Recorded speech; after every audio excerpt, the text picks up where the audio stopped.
A principios de febrero de este año, el Programa de las Naciones Unidas para el Desarrollo publicó un informe en el que se señalaba, y ahora cito, que la sensación de protección de la población se encuentra por debajo del mínimo en casi todos los países. Y ahora escuchen, y que 6 de cada 7 personas en el mundo, 6 de cada 7 personas en el mundo sufren un sentimiento de inseguridad.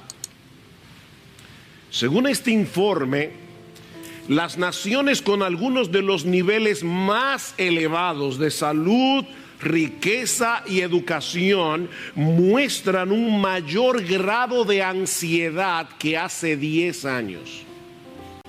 Las naciones que tienen un mayor nivel de riqueza, de salud y de educación y están experimentando hoy más ansiedad que hace 10 años atrás.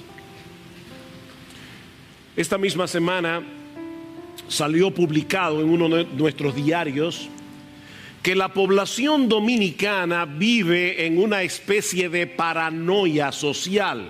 O sea, la gente se asusta cuando ve que 2 motoristas le pasan por al lado, porque no sabemos si son 2 asaltadores. Hay una paranoia social, decía el periódico. Estamos viviendo un clima de mucha inseguridad. Ahora, añádale a esto que aún entre los cristianos se percibe cierto grado de desasosiego por el futuro. Y uno lo escucha en las conversaciones cuando se junta con hermanos. La agenda globalista marcadamente secularizada avanza a un paso tan acelerado que muchos se preguntan qué le espera a la iglesia en los próximos años. O en qué forma este derrumbe moral, este derrumbe social que nosotros estamos viendo puede llegar a impactar o está afectando ya a nuestros hijos, a nuestros nietos. Hay un temor generalizado, no solo entre los incrédulos, mis hermanos, aún entre creyentes. La diferencia, la gran diferencia, es que los creyentes tenemos en nuestras manos las promesas de Dios. Promesas con las cuales podemos mantener a raya nuestros temores. Promesas con las cuales podemos vivir en esperanza, como vemos en el pasaje que vamos a considerar en esta mañana para concluir nuestra serie expositiva en el libro del profeta Ageo. En aquellos días, los israelitas también estaban enfrentando un futuro muy incierto, humanamente hablando. Israel había perdido su soberanía, recuerden, unos 70 años antes cuando Babilonia los invadió. Ahora se encontraban bajo el dominio de los persas.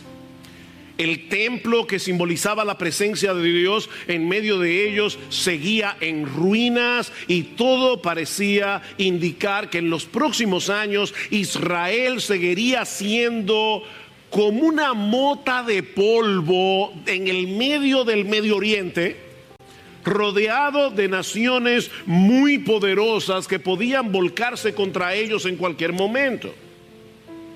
¿Dónde había quedado la promesa que Dios le había hecho al rey David de que uno de sus descendientes se sentaría en su trono para siempre? ¿Había algún futuro para Israel como nación del pacto? Mis hermanos, el panorama que estos judíos tenían por delante no era muy prometedor. Pero en este momento, Dios le envía a Zorobabel, el gobernador de Judá, un mensaje sorprendente. Cuando lo vemos en su contexto, este mensaje es sorprendente. Un mensaje que Ageo debía incluir. El Espíritu Santo movió a Ageo para que incluyera ese mensaje que fue dirigido particularmente, primariamente a Zorobabel. Él debía escribirlo en este libro, para que el pueblo de Dios a través de todos los siglos pudiera animarse leyendo el mensaje que Dios le envió a Zorobabel en aquel día.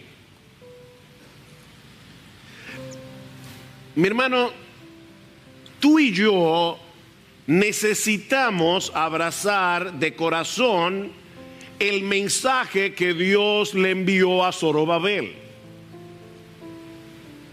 Ese mensaje está aquí. Dios hubiera podido darle un mensaje privado a Zorobabel y no haberlo incluido en su palabra. Pero ¿sabes por qué ese mensaje está aquí? Porque Dios sabía que tú y yo necesitábamos ese mensaje. Era para Zorobabel y era para ti, y era para ti, y era para ti, y era para mí. Y Dios quería que Zorobabel en ese momento, en medio de tanta debilidad, en medio de tanta inseguridad, en medio de tanto temor por el futuro, Dios quería que Zorobabel supiera tres cosas. Y que tú y yo supiéramos esas mismas cosas.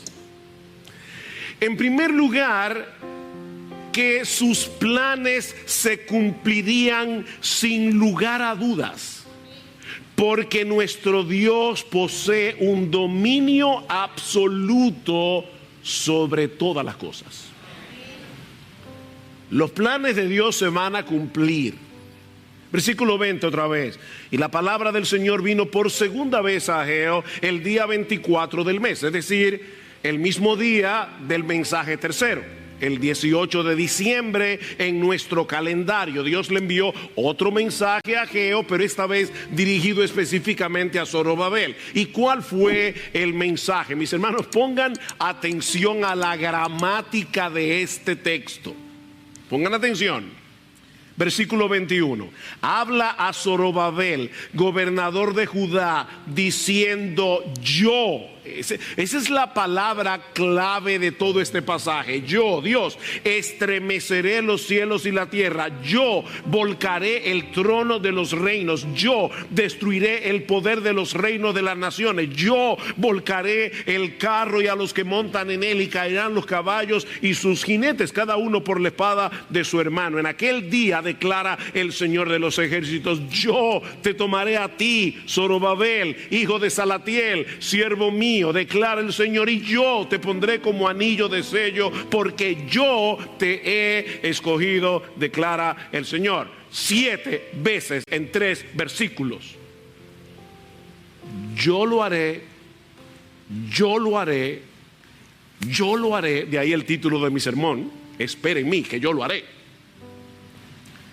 Yo lo haré. Esto no es lo que Dios tiene la esperanza de llevar a cabo siempre que no suceda ningún imprevisto. Ustedes ven gente que le dice: mira, fulano, yo espero tenerte esto a tiempo, yo espero estar en tu casa el martes con esto, siempre y cuando no suceda nada. Eric estaba supuesto a estar aquí hoy para dirigir una reunión, pero no está, porque nosotros no tenemos control de todas las cosas, pero nuestro Dios sí. Esto es lo que Dios ha dicho que hará, y lo hará con toda certeza, porque nada ni nadie puede oponerse a sus planes. Nada ni nadie puede frustrar las decisiones de Dios. El futuro será como Él ha decidido que sea, porque Él controla todas las cosas, porque para eso Él es Dios. En los decretos de Dios no hay lugar para incertidumbre, no hay lugar para un pequeño margen de error. No, para Dios no hay ni un pequeñísimo margen de error, porque no hay un rincón en todo el universo que Él ha creado donde Él no ejerza una absoluta y total soberanía. Nuestro Dios no tiene rival. Nuestro Dios no tiene nada que se le asemeje. De hecho, él mismo dice en Isaías capítulo 46, versículo 9, no hay ningún Dios como yo, que anuncio lo por venir desde el principio y desde la antigüedad lo que aún no era hecho, que digo, mi consejo, mi decreto permanecerá y haré todo lo que quiero. ¿Oyeron eso? Todo, no un 50%, no un 99%. No hay nada que nuestro Dios se proponga hacer que Él no pueda llevarlo a cabo, porque no existe un poder sobre la tierra que pueda ponerle resistencia. Todos los habitantes de la tierra son considerados como nada, dijo Nabucodonosor, el gran emperador de Babilonia. Todos los habitantes de la tierra, todos son considerados como nada comparados con Dios. Toda la humanidad completa, cada ser humano queda reducida a nada, incluyendo a los ricos, incluyendo a los poderosos. Y Él hace según su voluntad, sigue diciendo Nabucodonosor. Tenía una mejor teología que muchos evangélicos en el día de hoy. Él hace según su voluntad en el ejército del cielo y en los habitantes de la tierra, y no hay quien detenga su mano y le diga ¿qué haces?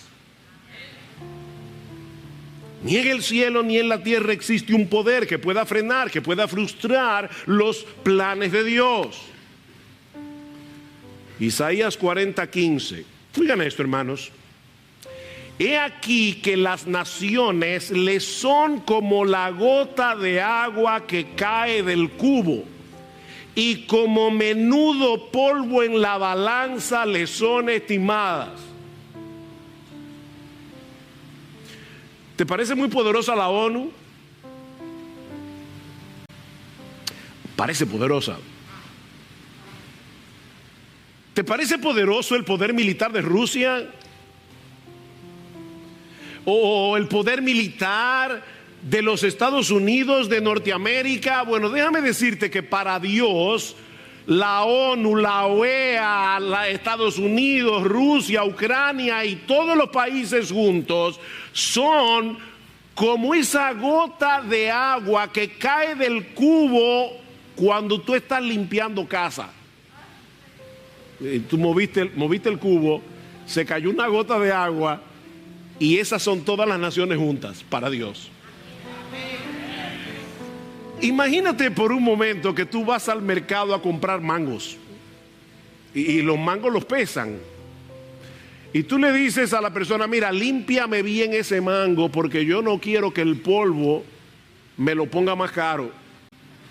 Eso sería ridículo. Bueno, eso es exactamente lo que dice aquí. Dice que todas las naciones son como menudo polvo en la balanza. O sea, así como el polvo pegado del producto no puede mover la balanza, las naciones tampoco. Y sigue diciendo Isaías: como nada son todas las naciones delante de ti, y en su comparación serán estimadas en menos que nada y que lo que no es. Como si no existieran. Mira, mi hermano, mi hermana, no cometas el error de comparar el poder de las naciones y de todos esos organismos internacionales con nuestra capacidad de respuesta, porque te vas a llenar de ansiedad, te vas a llenar de temor. No compares el poder de esas naciones contigo. No compares el poder de esos organismos contigo. De Moisés se dice en Hebreos capítulo 11 que por la fe dejó a Egipto, no temiendo la ira del rey. ¿Sabes por qué? Porque se sostuvo como viendo al invisible. No temiendo la ira de Faraón, porque él se sostuvo como viendo al invisible. Mi hermano, espera en ese Dios que puede decir con toda certeza: yo lo haré. Espera en mí, yo lo haré. Porque Él sigue sentado en su trono, gobernando todas las cosas para su gloria y para el bien de su pueblo, aunque en este momento no tengamos ni idea de lo que Él está haciendo ni por qué. Lo segundo que Dios le dice a Zorobabel y a todos nosotros en el día de hoy es que todos los reinos rivales de Dios serán destruidos. Todos. Ninguna oposición contra Dios prevalecerá.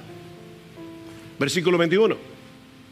Habla Zorobabel, gobernador de Judá, diciendo: yo estremeceré los cielos y la tierra, y volcaré el trono de los reinos, y destruiré el poder de los reinos de las naciones, y volcaré el carro de los que y a los que montan en él, y caerán los caballos y sus jinetes, cada uno por la espada de su hermano. Esta figura del versículo 21, yo estremeceré los cielos y la tierra, es muy similar a lo que vimos en los versículos 6 y 7 de este mismo capítulo. ¿Recuerdan cuando dice que Dios iba a hacer temblar a los reinos de las naciones? Solo que en aquel momento el significado era muy diferente. Ageo capítulo 2, versículo 6, porque así dice el Señor de los ejércitos: una vez más, dentro de poco yo haré temblar los cielos y la tierra, el mar y la tierra firme, y haré temblar a todas las naciones. Vendrán entonces los tesoros de todas las naciones, y yo llenaré de gloria esta casa, dice el Señor de los ejércitos. Esta profecía se repite una y otra vez en los profetas. Ellos visualizaban el día en que habría de cumplirse la promesa que Dios le hizo a Abraham de que a través de uno de sus descendientes serían benditas todas las familias de la tierra.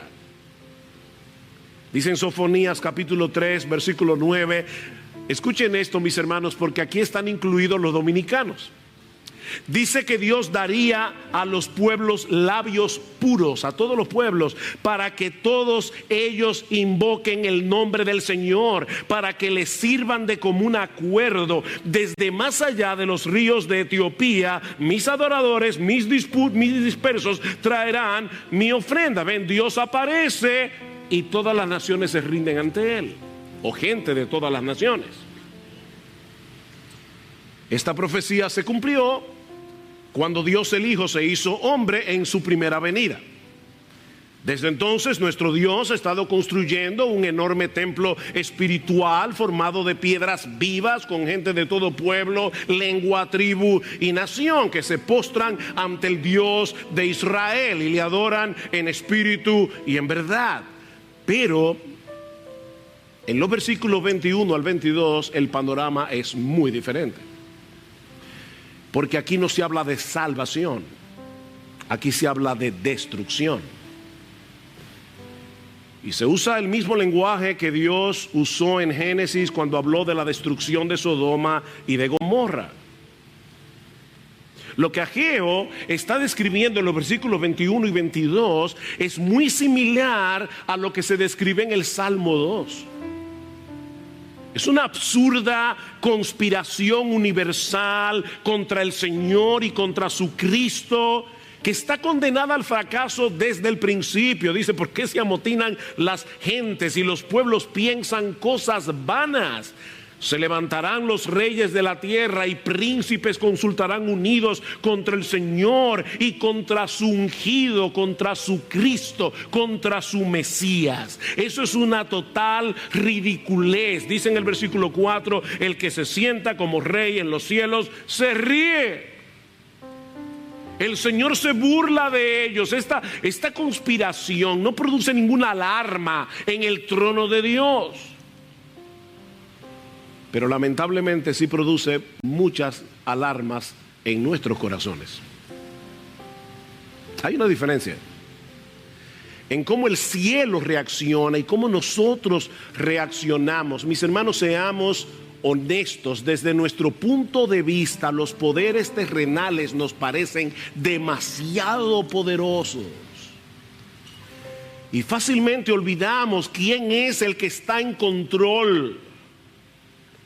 Sí, es cierto que hay una conspiración contra Dios, es cierto que hay una conspiración contra su iglesia, hay una humanidad caída que pretende darle un golpe de estado a Dios. Eso es real. Eso es lo que vemos todos los días en los medios de comunicación, es lo que vemos en los gobiernos nacionales, es lo que vemos en los organismos internacionales. Eso es real. Mis hermanos, no podemos negar lo que está a la vista. Hay una conspiración. La agenda globalista es real. El movimiento LGBTQ es real. La ideología de género es real. Mis hermanos, todos esos organismos internacionales que están tratando de implantar una dictadura ideológica en países como los nuestros, eso es real. Pero el resultado final de esta guerra ya está decidido. Ese es el punto. Sí, algunos de estos grupos ganarán batallas aquí y allá, porque el Dios soberano, por alguna razón que nosotros no entendemos, les va a permitir ganar ciertas batallas, pero no ganarán la guerra, mis hermanos. Ya Dios determinó, ya Dios decretó la destrucción final de todos los reinos que se le oponen al suyo. Por eso alguien decía muy sabiamente que no debemos cometer el error de visualizar el futuro a la luz del presente. No. Debemos visualizar el presente a la luz del futuro. Son dos formas muy distintas de ver la vida. Todos los poderes que se le oponen a Dios serán suprimidos, serán destruidos. Esta profecía tendrá su cumplimiento final y definitivo cuando el Señor Jesucristo regrese en gloria. Dice en Apocalipsis capítulo 19, hay una batalla y al final Jesucristo vence. Pero ¿saben qué, mis hermanos? A través de toda la historia, una y otra vez, nosotros vemos al Dios soberano poniendo límites al mal.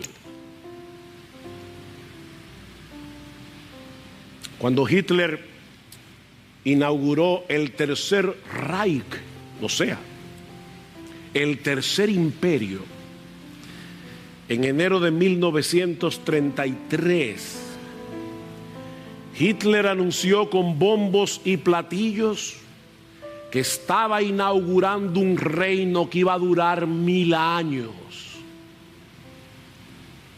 ¡Wow! 1000 años. Duró 12 años, 3 meses y 8 días.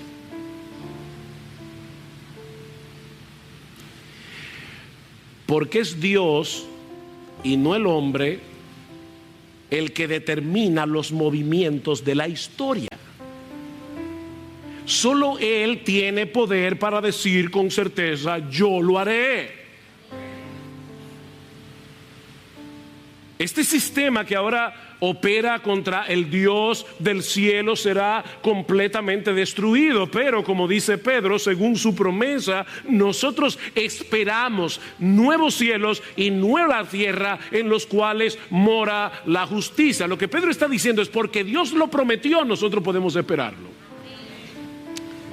Los burladores dicen, ¿verdad?, ¿dónde está la promesa de su advenimiento? Estos evangélicos tienen años diciendo: Cristo viene, Cristo viene, Cristo viene, y Él no viene. Pero tú y yo sabemos que cuando Dios promete algo, no importa cuántos años pasen, Él lo cumplirá. Entonces, como Él prometió cielos nuevos, tierra nueva, donde mora la justicia, dice Pedro, nosotros podemos esperar en eso. E incluso sigue diciendo Pedro, nosotros tenemos que vivir ahora a la luz de esa promesa. ¿Cómo no debéis vosotros andar en una santa y piadosa manera de vivir? Porque Dios cumplirá lo que prometió. Y eso nos lleva a la tercera parte del mensaje que Dios le dio a Zorobabel. Y es que Dios le dice a este hombre, en palabras, ¿verdad?, que tenemos que explicar, que la línea davídica, o sea, la línea del rey David, de la que vendría el Mesías, esa línea sería preservada hasta el establecimiento del reino del Mesías, porque nuestro Dios es fiel a sus promesas, porque lo declara Jehová de los ejércitos. Versículo 23.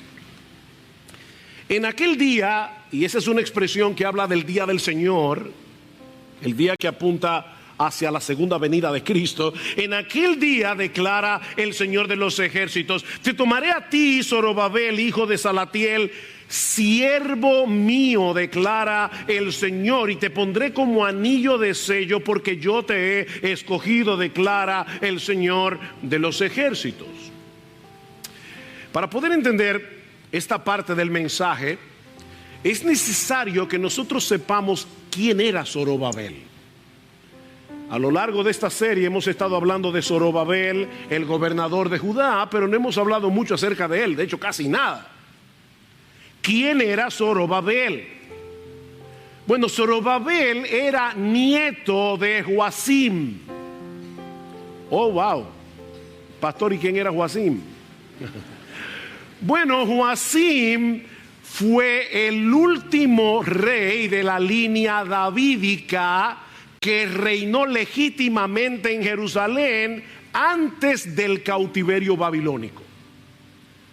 Después de Joacim, que fue llevado cautivo a Babilonia, Nabucodonosor puso como títere a su tío Sedequías, pero era un rey títere, el rey legítimo de la línea de David, el último rey legítimo que reinó en Israel, en Jerusalén, antes del cautiverio babilónico, fue Joacim, el abuelo de Zorobabel. De manera, mis hermanos, que Zorobabel era un descendiente legítimo del rey David, aunque en ese momento de la historia no tenía posibilidad alguna de volver a ocupar el trono, porque Israel había perdido su autonomía política. Israel estaba bajo el poder de los persas, como decíamos al principio, y ellos reconocieron, los persas, a Zorobabel como el gobernador de Judá. Bueno, ahora con esto en mente, vean una vez más el versículo 23. En aquel día, declara el Señor de los ejércitos, te tomaré a ti, Zorobabel, hijo de Salatiel, siervo mío. Es la primera vez en el libro de Ageo que en vez de llamarle a Zorobabel gobernador de Judá, Dios le llama su siervo. La primera y única vez. Tú eres mi siervo, y ese es un título que se usa en el Antiguo Testamento para referirse a David y para referirse al Mesías descendiente de David. De hecho, lo pueden ver claramente si leen los capítulos 40 al 55 del libro de Isaías. Verán como una y otra vez Dios se refiere al Mesías como su siervo. Y ahora le dice: yo te pondré como anillo de sello, porque yo te he escogido. ¿Y eso qué significa? Bueno, este sello era un símbolo de autoridad y era usado para endosar todos los documentos oficiales. Se ponía la arcilla y entonces el sello del rey era como la firma del rey sobre un documento. Este anillo era tan importante que los reyes solían llevarlo consigo como una medida de protección, ya sea puesto en la mano o en un collar en el cuello. Este sello era sumamente importante.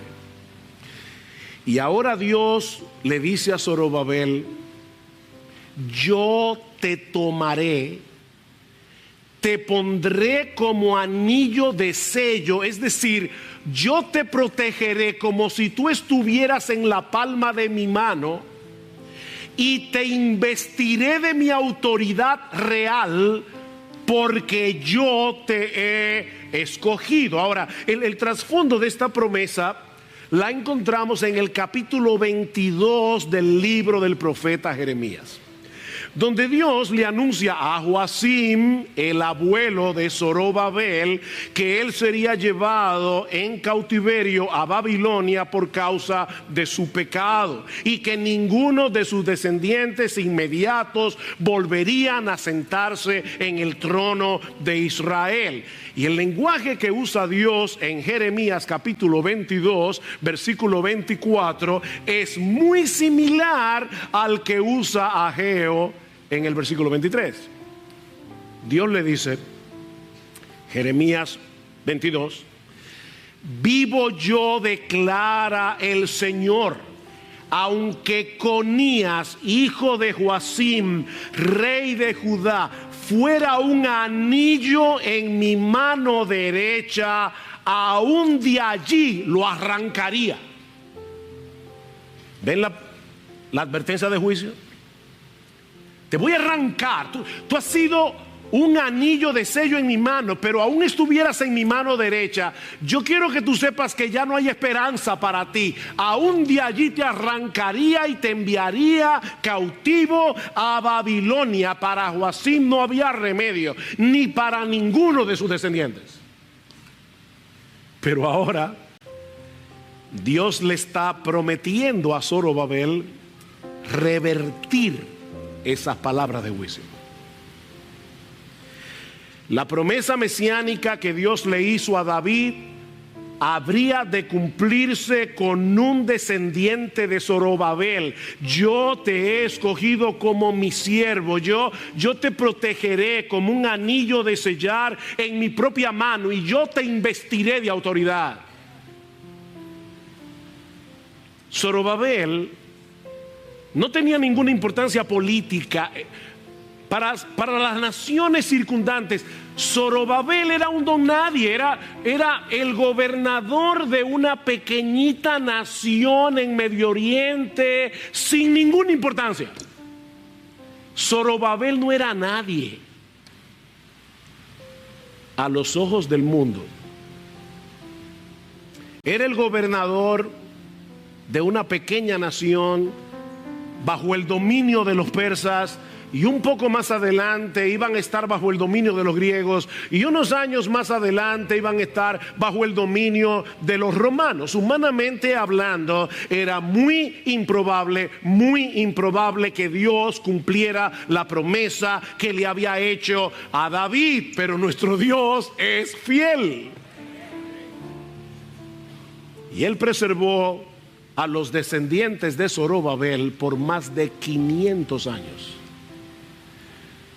Hasta que llegamos al capítulo 1 del Evangelio de Mateo. ¿Y qué leemos allí?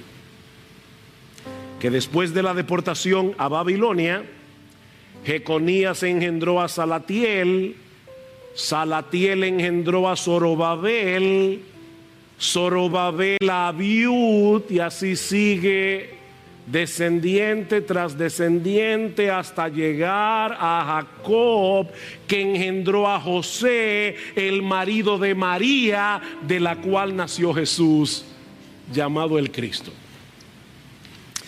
Déjame hacerte una pregunta. ¿A ti te aburren las genealogías? ¿Tú crees que la Biblia sería mejor, sería más emocionante si no tuviera genealogías? Las genealogías, que a muchos tanto les aburren, están allí para probar que nuestro Dios es fiel. Nuestro Dios es fiel.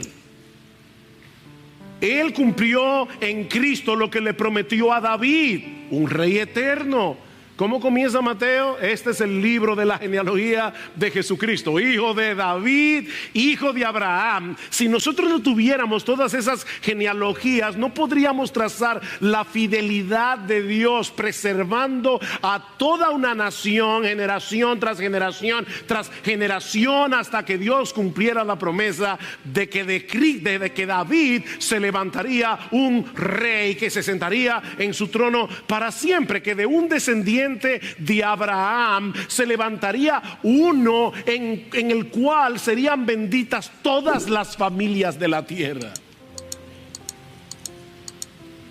Y Zorobabel está allí. De hecho, en Lucas capítulo 3, en el versículo 27, la genealogía en la versión de Lucas, nosotros vemos que Zorobabel también está en la genealogía de María. Se mencionan en los dos pasajes. Nuestro Dios es fiel, hermanos.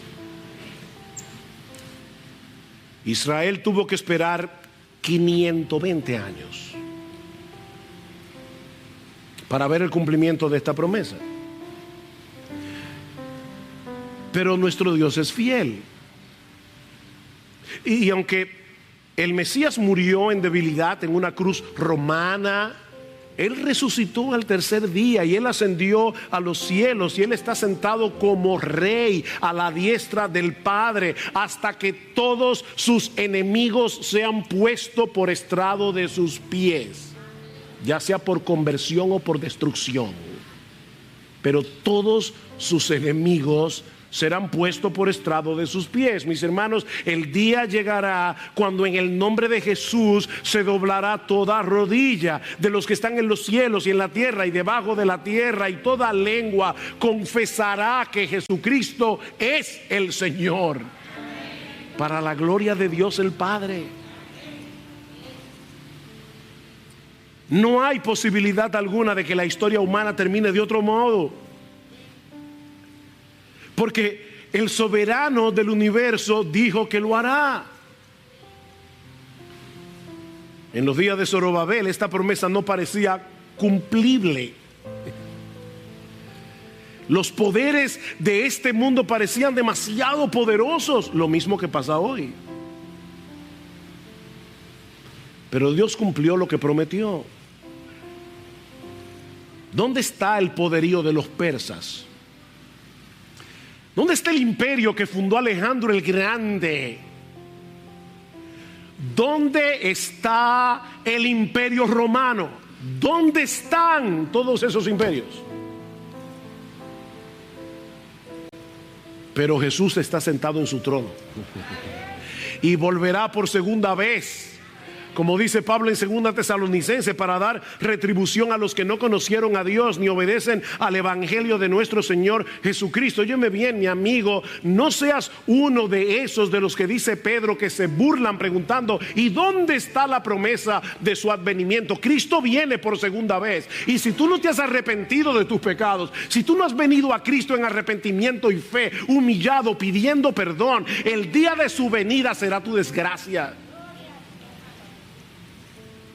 Él vendrá para dar retribución a los que no conocieron a Dios ni obedecen al evangelio de nuestro Señor Jesucristo. Óyeme bien, mi amigo, los cuales sufrirán pena de eterna perdición, excluidos de la presencia del Señor y de la gloria de su poder, cuando venga en aquel día para ser glorificado en sus santos y ser admirado en todos los que creyeron. Tú y yo veremos ese día y admiraremos extasiados a nuestro bendito Salvador. Espera en Dios, que Él lo hará. No tengas la menor duda de eso, mi hermano. El reino del Mesías será establecido en los cielos nuevos y en la nueva tierra, y toda la tierra será llena del conocimiento de la gloria de Jehová, como las aguas cubren el mar, como dice Habacuc 2:14.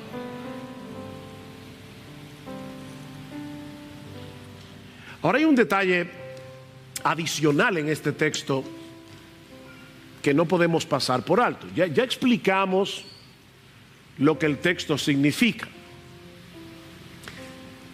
Ahora, hermanos, ¿para qué Dios le dijo todo eso a Zorobabel? Ahora vamos a ver el libro entero, ¿verdad? El contexto en el libro entero.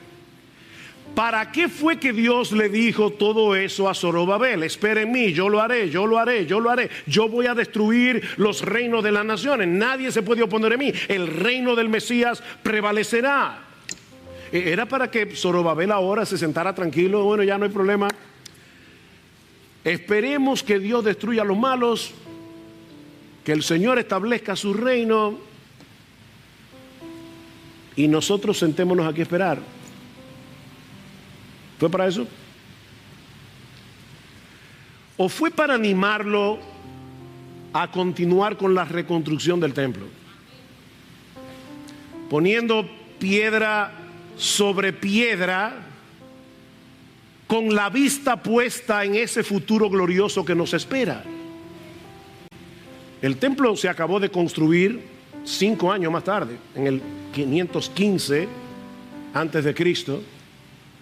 No era un templo como el de Salomón, no era tan espectacular, pero ellos terminaron la obra que Dios les dijo que hicieran. Zorobabel, yo no te pido que tú hagas un edificio súper, ultra espectacular. Yo te pido que termines el templo.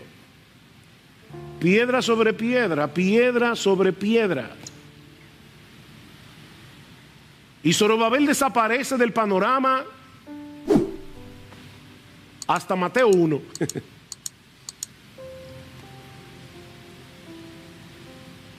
Dice en Daniel capítulo 11 versículo 34 que el pueblo que conoce a su Dios se esforzará y actuará. No es un pueblo pasivo, no es un pueblo vago, no es un pueblo místico que está dedicado únicamente a la contemplación. No es un pueblo esforzado. Mis hermanos, estas promesas no deben llevarnos a contemplar con pasividad todo lo que está pasando a nuestro alrededor. Nosotros somos la sal de la tierra, nosotros somos la luz del mundo. Hay algo que tú y yo tenemos que hacer en medio del caos que nos rodea, pero con la vista puesta en el futuro glorioso que nos aguarda. Ese es el punto.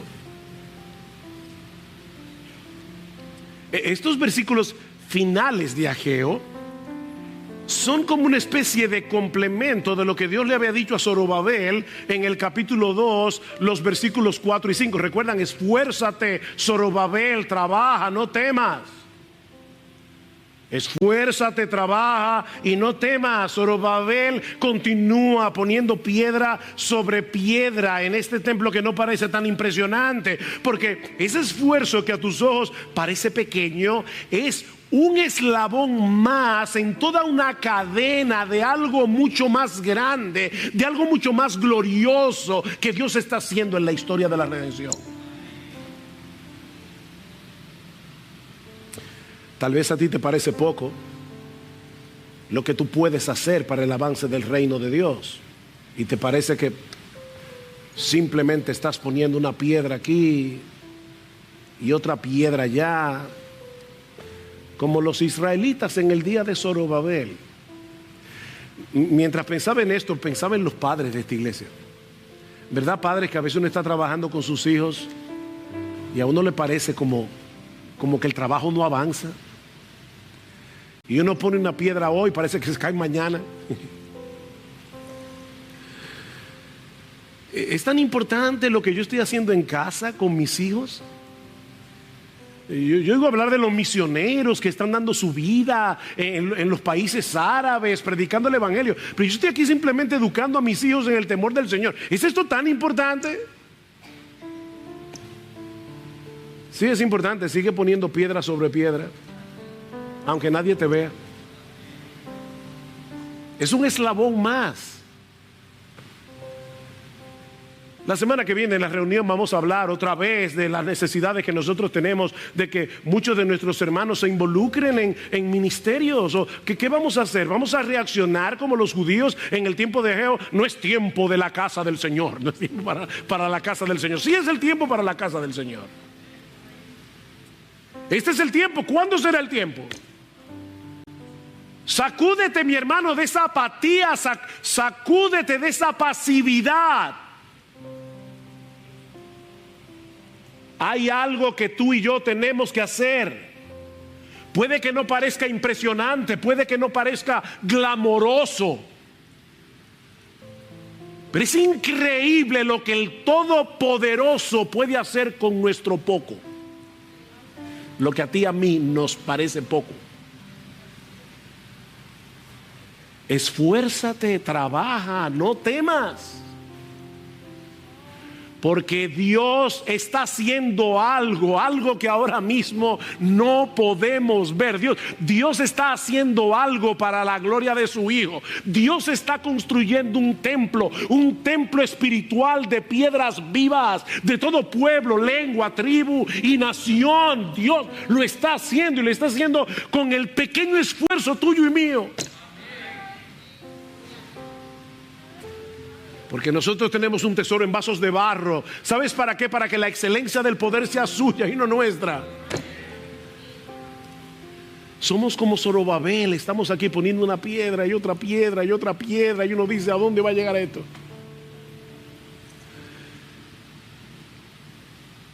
Oh, mis hermanos, ahora que hemos terminado el libro de Ageo, que nos exhorta a poner en orden nuestras prioridades, que nos exhorta a mirar hacia el futuro, a mirar hacia lo que Dios está haciendo en la historia, en el tiempo, para la gloria de su Hijo. Permítanme concluir dando un vistazo de lo que nos espera, para que terminemos esta serie alimentando nuestra esperanza. Solo así vamos a poder mantener a raya el temor y seguir corriendo la carrera que tenemos por delante.